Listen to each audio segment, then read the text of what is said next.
It is slightly less formal than the UK, but there is an air of familiarity about the opening of a new session of Canada's Parliament. They too have carriages, they too have a throne, and today, for the first time in nearly 70 years, they had their monarch to do the opening. Canada's newly elected Prime Minister Mark Carney said it was a moment to match the weight of our times. By that he meant showing the world Canada will stand up to Donald Trump. A 21-gun salute and a guard of honour. If the White House were watching any of it, Canada's message was this: he is our king and he's here to support us. It is the pleasure of His Majesty, the King of Canada, that this honourable House attend him immediately in the chamber of the Senate. Again, just like at Westminster, Black Rod is dispatched from the upper house to summon MPs to listen to their king. It is with a deep sense of pride and pleasure that my wife and I join you here today as we witness Canadians coming together in a renewed sense of national pride, unity and hope. There was no mention of Donald Trump by name, but a reference to his repeated threats to make Canada the 51st US state. Many Canadians are feeling anxious and worried about the drastically changing world around them. What has the past 3 or 4 months done to Canada? What's it done to your mindset? Fear.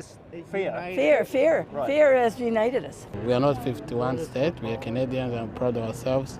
But what about the King inviting Donald Trump, at the request of the British government, to make a second state visit to the UK?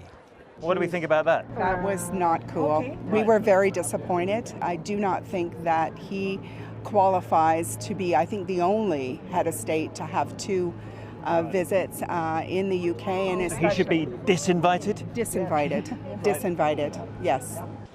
For Canada's re-elected Prime Minister, it was a case of job done. It was a very successful visit, a good reminder of the strength of Canadian institutions. Really, this is about Canadian institutions. The King is the King of Canada.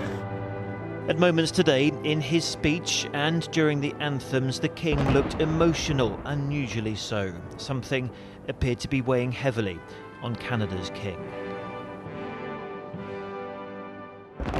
Well, we can talk to Chris in Ottawa now. Chris, it felt like a big moment for Canada today.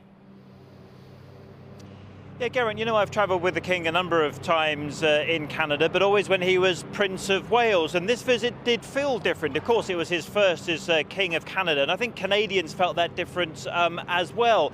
Partly because, of course, the last time a monarch came here to open the new session of Parliament was Queen Elizabeth II in 1957. But, you know, as for that emotion that you just saw on the face of the King, and also at the end of the speech he made here, when he referenced the bit of the Canadian anthem that says, "The true North strong and free," his voice did croak a little bit and he did look emotional. That's, I think, because as King of Canada, he understands the uncertainty, the vulnerability that's been caused, and you heard some Canadians say that as well in my report, and he feels that very heavily, and that was certainly on show, I think, on the King's face today.